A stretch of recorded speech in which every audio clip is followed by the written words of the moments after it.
All right, so we have a vacancy on the Supreme Court. Joe Biden's looking to put a black woman on the Supreme Court, and we've heard all the arguments. And the main argument we've heard is why you got to be a black woman? You know, why didn't you just hire the best person? NFL, we see the same thing happen again. Brian Flores, who's a good coach, is suing the NFL for getting fake interviews, basically. And so far, there seemed to be a time when people thought affirmative action we didn't need it anymore.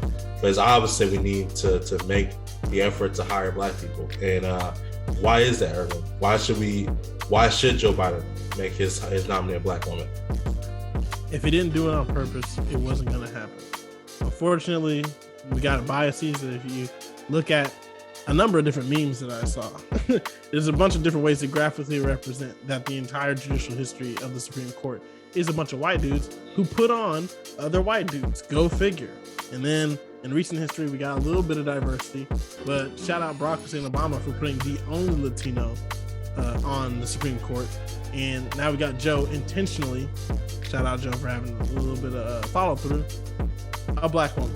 And so when you got so many powerful white people, old and rich in high places, you got to intentionally throw some color in there, hoping that on the next generation, that person that you just put on will be able to put on more and will get some naturally flowing, I guess, merit-based representation. But the real question is, why do you doubt or why do you question this black woman who's coming up? Because I 100% believe that whoever Joe Biden picks is going to have whatever it takes to sit on the Supreme Court and do an excellent job. Yeah, I think the whole question of the best person for the job, many times overlooks the fact that there can be thousands of best people for the job. So there can be a candidate, all the appellate court judges could be the best person for the job, basically. And when you have a pool of people who are qualified, many times you pick the ones who sound like you, are from the same places as you, went to the same school as you, the same fraternities, sororities. And many times if you are white and picking that, you're gonna pick someone who looks like you. So went to the same Ivy League, didn't pledge the same fraternities and sororities, was in the same societies. These people are going to be your people you grew up with. And meantime, it's going to be people, again, who look like you. And that's why you often have times when people who get on the court are from different backgrounds, different philosophies, different ideologies. This is why you need a Sonia Sotomayor, somebody who's different, comes with a different background, somebody who can view it different, who can view things differently, right? So when they're talking about abortion on the Supreme Court, she brings up the very real experience she has, what it's like to be a poor mother, what it's like to go through that. Why is that challenging? Most of the people don't have that experience. And so that's why you need those philosophies on the court. And that's why it's necessary, because the Supreme Court is supposed to be a pulse of America's thought on the Constitution. If you don't have all of America up there represented, then how can you ever give equitable justice?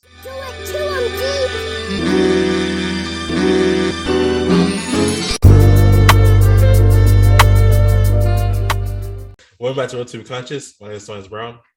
Irvin Bryant. Shout out to DJ for making the beat. At DW Made That on social media. Follow the social media. That's at Kinda Woke on Instagram and Twitter. Relatively Conscious everywhere else. Go ahead and like, subscribe, share, retweet, comment, everything like that. And let us know. Not should Joe Biden select a black woman, because we already know that. But which one? I do love that. I love that there's an informal pool of judges. And now that's like what we're interested in. Like, I've seen Twitter conversations about which justice. And I'm like, bro, things I'd never cared about. I was not looking at judges. I'm not going to front like I'm that politically inclined. I don't care, but now that's what we're doing. Yeah. So off top, there are two. There's Brown Jackson, I think is her name, and then the other one is a California Supreme Court judge. We haven't had a judge from the state court since Sarah Day O'Connor, I think. It's been a minute since we had a state court judge appointed to the Supreme Court. So there's about 2 or 3 black women who are in the pool. Really, only 2 who really have a chance. I think, though, Brown Jackson is most likely candidate, unless something comes out, though I highly doubt it will, to be on the federal appellate court circuit. You got to be bulletproof black woman already. So I highly doubt there's gonna be any problems. She got a couple Republicans vote for her when she got nominated, right? Um, but I want to talk about the conversation around it that happened the first couple of days. The whole old affirmative action conversation of, well, why don't we just hire the best person available, right? Yeah. Because on the surface, it seems like not a bad faith argument. So looking for a black person, you want to find the best person available for the job. And if it is a cold black person, that's a plus. But there should be enough cold black people that when you find your pool, they should just be there, basically. You shouldn't need to seek them out, right?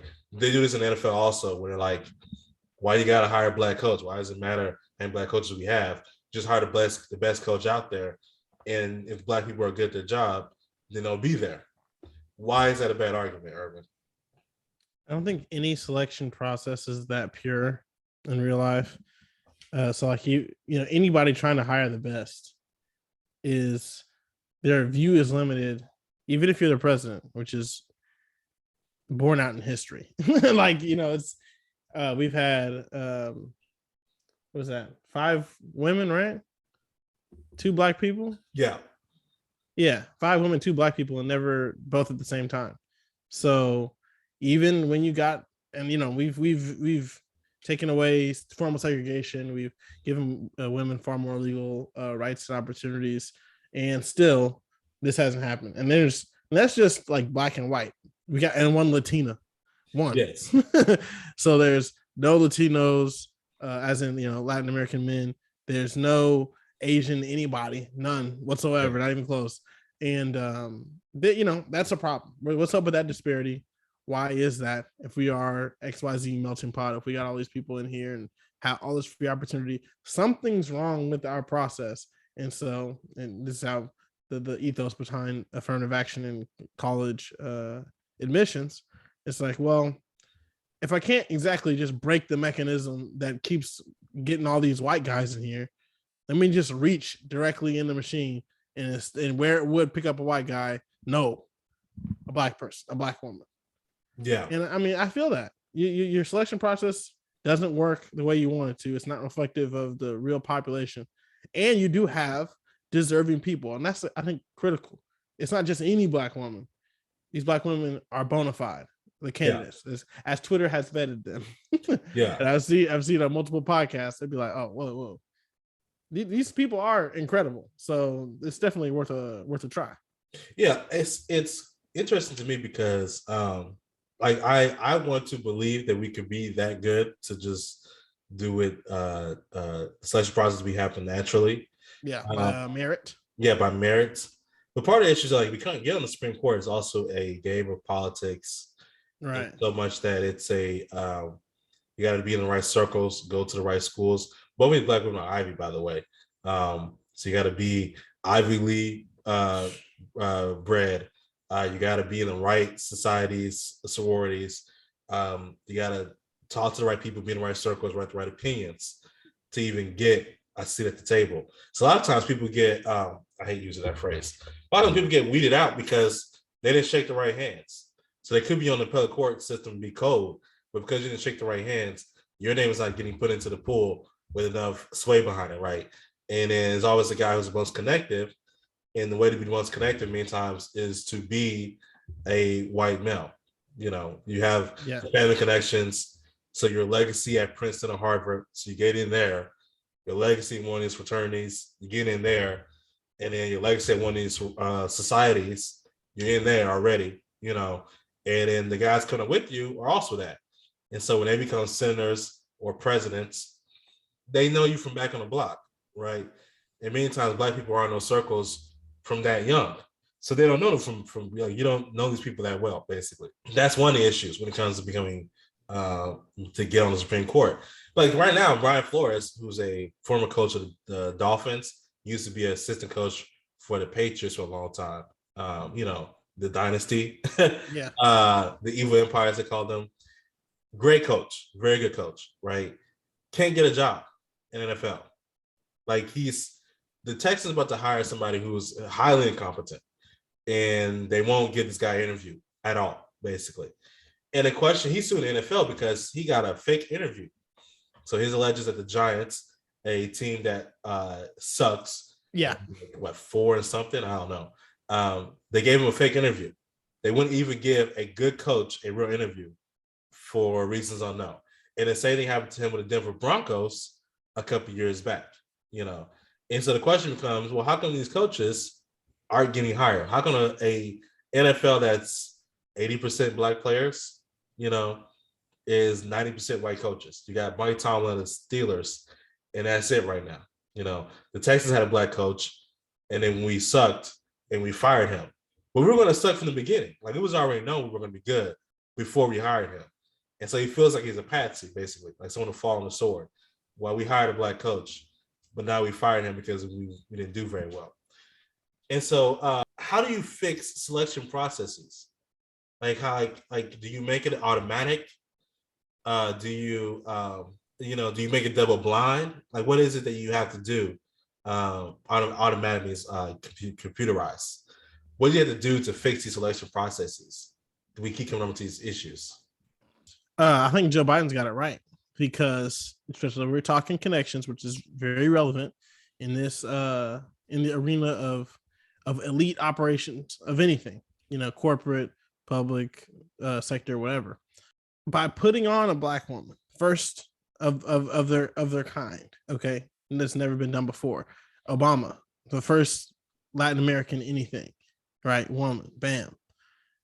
Now there is at least one level, one ring, one avenue for those connections to occur, right? Starting to put black people, as of late, certain corporations have promised to have corporate representation, boardroom representation of certain minorities, LGBTQ, whatever, right? It really is not a guarantee, but it really only takes one to say, okay, now that I'm here and I have to build my team is going to be my classmates, my students from Spelman, from the HBCU, from the hood, or just people that I know. And since I've been working in and around this small, insulated black community where nobody else wants to work with us, I'm putting all my excellent people on, and we're all going to win. And where you can really see this work out is in Hollywood. Anytime an ethical Negro gets some money, and you know, ethical being a key word, they put on a bunch of extremely talented black folks, and Hollywood's like, wait, where'd they come from? And either the black community already knew, or if we didn't know these individuals, we knew the talent was there, and it just took somebody to quote unquote put them on. Perfect example is Donald Glover's Atlanta. Of course, there's a level of luck involved in the talent seeking finding process, but the fact that like the principal cast are all A or B list now of just like an FX show, like that's not natural, normal occurrence. Like the entire cast is top billing. I think like Lakeith Stanfield may be the top actor under 30 who's black. Yes. Yeah. And that makes perfect. I mean, he's in all the movies. Like Man's been popping up everywhere. And Issa Rae has a similar phenomenon, right? Where, okay, was a performer, got an opportunity to create something wholly original and put on their own team. And from behind the camera to in front of the camera, it's a bunch of extremely talented black people who didn't have the opportunity before. And now they're all making their own projects, or not necessarily making their own projects. They don't, not everybody is a producer, writer, or whatever, but they all have a level of success and influence on the game, as if they were the same old white guys that we would have seen before. Yeah. And so it stands to reason that just injecting that black person, that token, if I may be so bold, of course, I don't think these guys are merely tokens, but maybe you got to do that. Maybe you got to do it one time. It may feel stupid, but you, Joe Biden, weren't going to do it otherwise. If you weren't intentionally selecting a black woman, you weren't going to do it.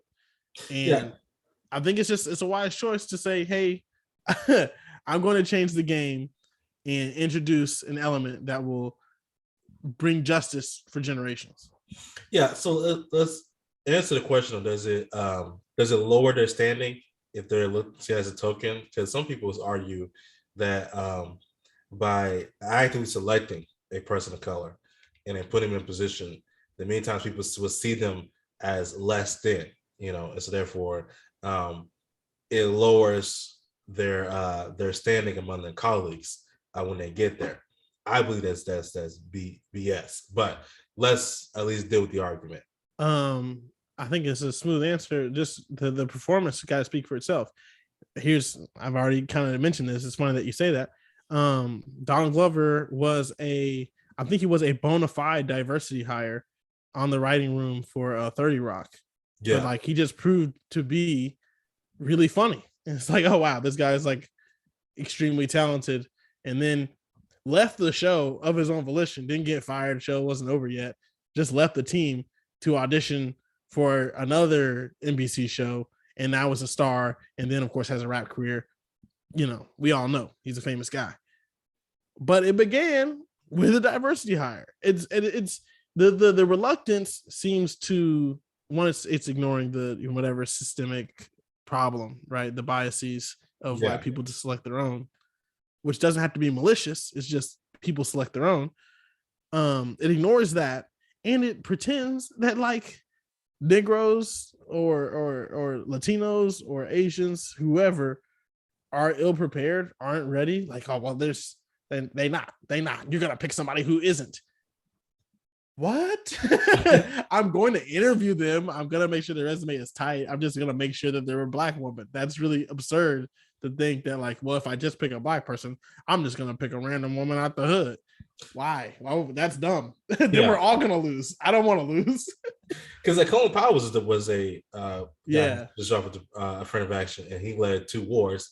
Now, of course, you can have your issues with Colin Powell, but I do think the one thing we can say is that he could do his job. The job that was asked of him, he could do it very well, basically. But he also would not have the position he had if it wasn't for the U.S. Army saying actively, we need more Black officers because we have an issue here of not having enough high-ranking Black officers, But I find it to be a argument that's disingenuous, because I think if you ever look at the history of token hires, what you want to call it, these people have been good.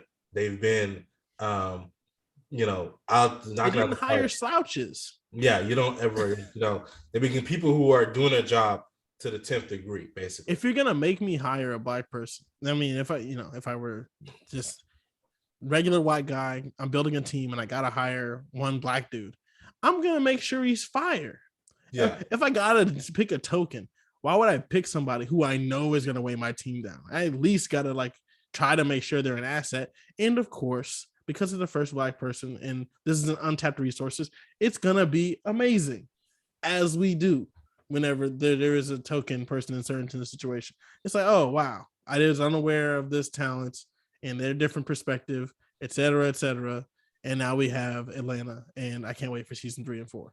Well, like even like when it comes to like in marketing, let me dust off my degree real quick.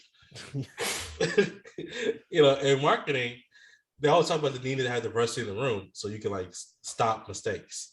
So like when Dove puts out commercials that have their business putting out, or when Pepsi decided to do a commercial with Kylie Jenner, because nobody Black was in the SNL had a commercial about it was excellent. Yeah, because like you didn't talk to a Black person first. You didn't ask somebody dark skinned, hey, is this a good idea? Should I do this? And they could tell you no. How about, why are you doing that? It's just a perspective you haven't seen before. Right. One example that I don't know how, and it's crazy because it doesn't break the bank. Like the U.S. SCOTUS, let's say that, Supreme Court, United States, SCOTUS will go on. Like if Joe Biden didn't make this decision, the court would be fine. They still make just decisions. They only hire really good judges anyway, even if they're Kavanaugh or Coney Barrett. Like these are still accomplished people. They're still professionals, even if they have extreme views or a troubled past. They still know how to do their job very well. So it's gonna go on. It's gonna be fine. Another example that isn't so political is the fashion elite, right?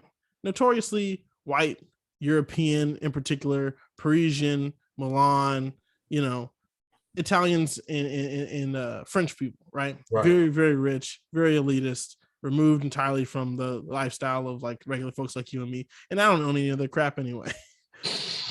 But then you got a guy like Kanye West, who's just who has one. I mean, he's a wild individual, but like from the beginning of his career, setting trends in fashion and music, proven to be a genius at every step of the way, begging to let me design your shoe. Let me be your head of marketing. Let me be your head of product development. Please let me.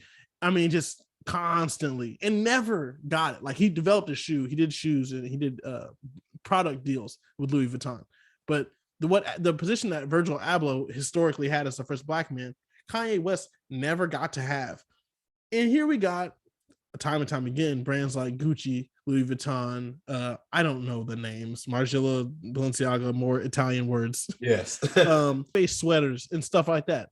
And got the likes of hip hop's OGs boycotting their stuff because they're clowns and they're stupid.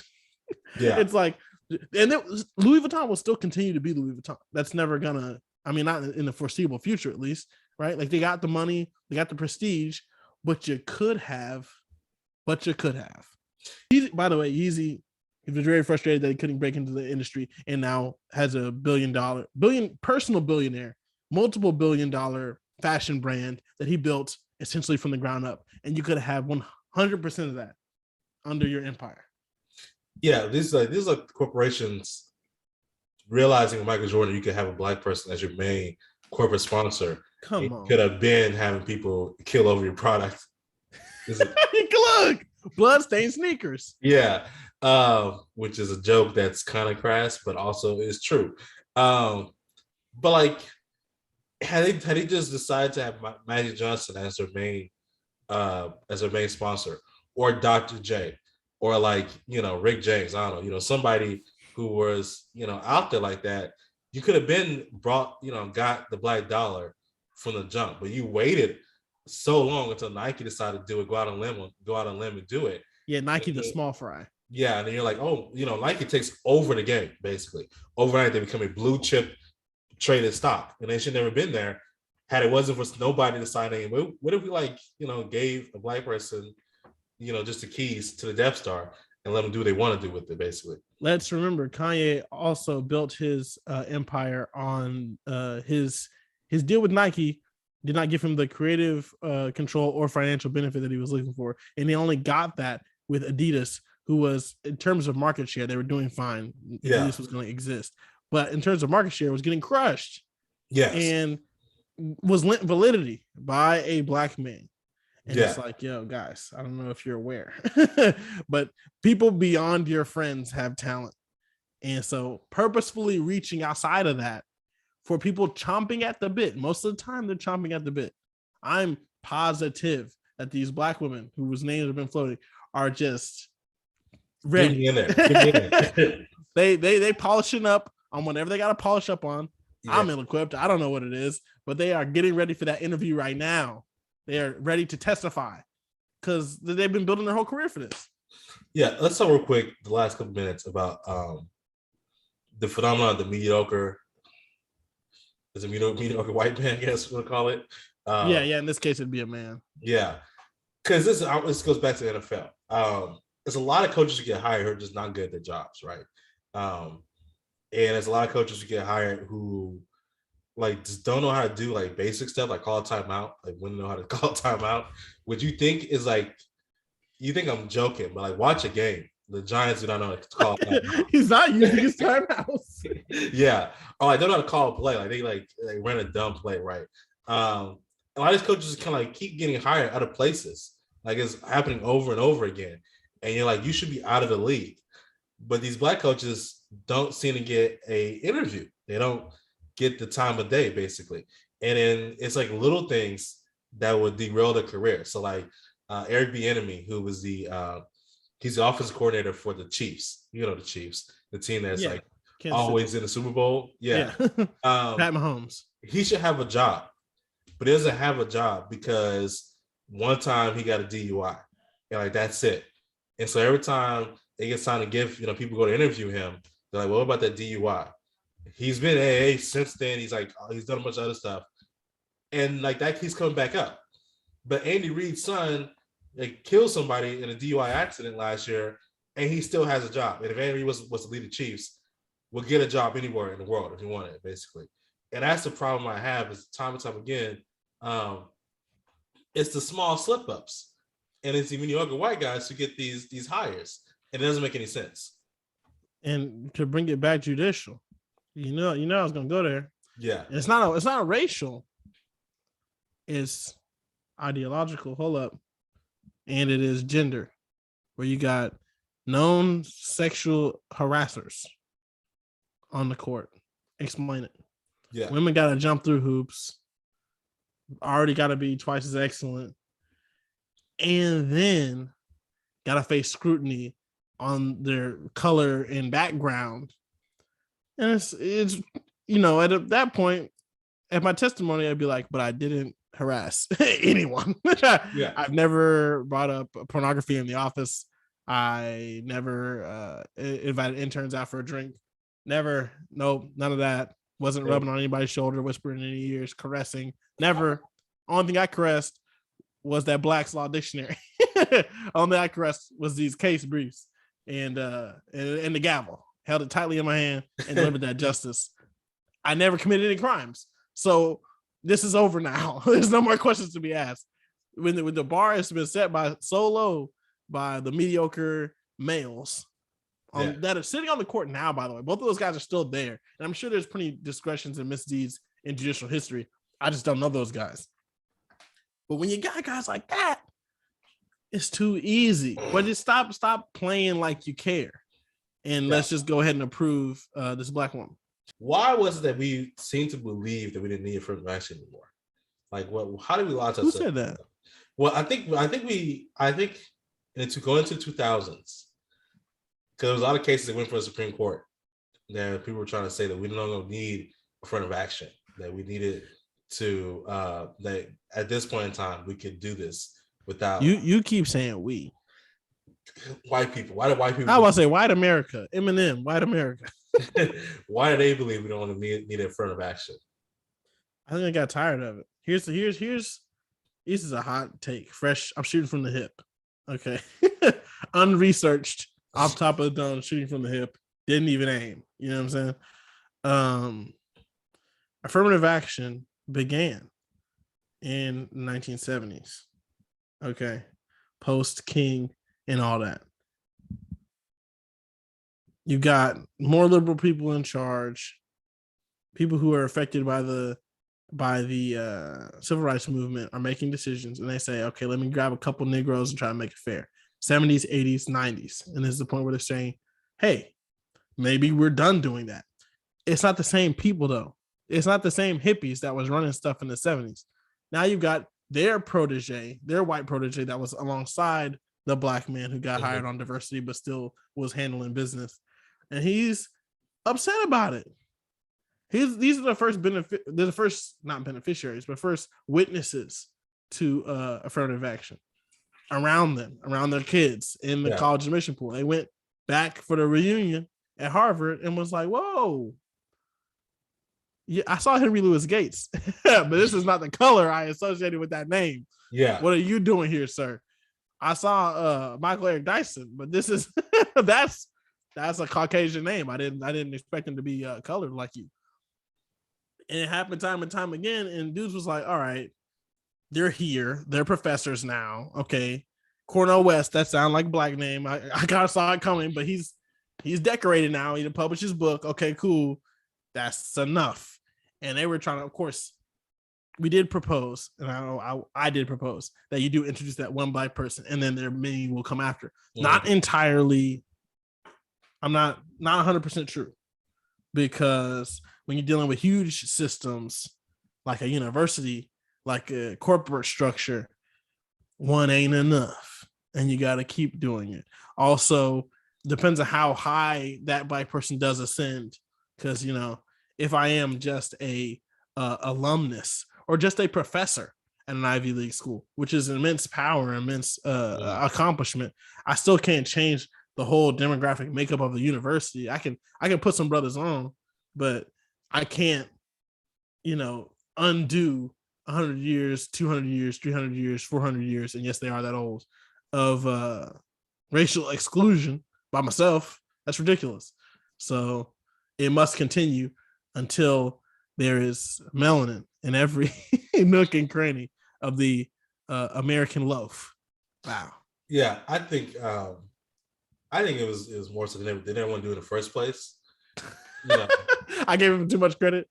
Yeah, they never wanted to do that, but I don't want to be the South, right? It's like you can always.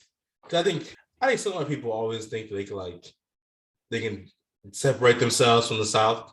So when we tell the story of the Civil War, the Union were the good guys, and the South were the racists, but we don't deal with what the Union was doing at the same time, And when we tell the issues of segregation, the South was the ones who were being segregated. He was doing segregation, not the North. Like Chicago wasn't doing segregation at the same time, and it was run by Democrats. Still to this day, it was run by Democrats. Or New York was doing segregation. Why is it everything above 100th Street is black in New York? Like, why is that? Who's running that? Democrats, And so I think we can, not we think, they can separate themselves. So Affirmative Action was like, well, look, white people are saying down South, segregation today, tomorrow, forever. What if I hire one black guy? I'm good. And then we're done. We're done. Don't ask me for nothing else. I did it. And when you come back and ask anybody, you see Cornell West? I did that. Don't ask me for anything else, right? And that seems to be what was really easy for them to do.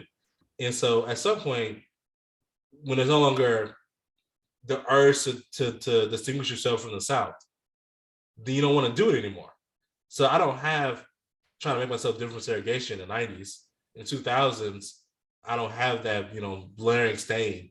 So why am I forced to do this anymore? I don't have to distinguish myself. And so I think that's part of the issue, that it was no longer the outside motivating factor to make you want to make the hard decision to hire a black person, basically. And only gave them the righteousness they can have by saying I did that. There's no longer that self-righteous anymore. So why would I go out my way and do something hard again? If I don't get the social credibility that I thought it gave me, So that's what I think what the issue was. And I don't think white people really thought we didn't need affirmative action anymore. They didn't want to do it anymore. That was the issue. And the arguments that's why all the arguments are so flimsy. So that's why we can break it down 30 minutes, because your arguments are very flimsy. When the real argument is that I don't want to do it anymore. I don't want to have to. I want to just hire the person who I like, who many times looks like me, sounds like me, who I think would be good in my corporate culture, because we both like the same teams, in the same school, went to the same fraternities, and he happens to be a white person. And I don't want to deal with that too much. And now you're making me think, make me question myself. And I feel like you called me racist, and you can't do that, because I don't like that, Right. That's what the main issue was. I think the issue was the entire time, and I think it was that's why you gotta force Joe Biden. And then again, I don't think it was a force. I think someone just said to Joe Biden, hey, maybe you should hire a black woman. And he was like, what, that's not a good idea. But I think that's why you got to do that. You got to make sure that you make that jump, because if not, it wouldn't get done.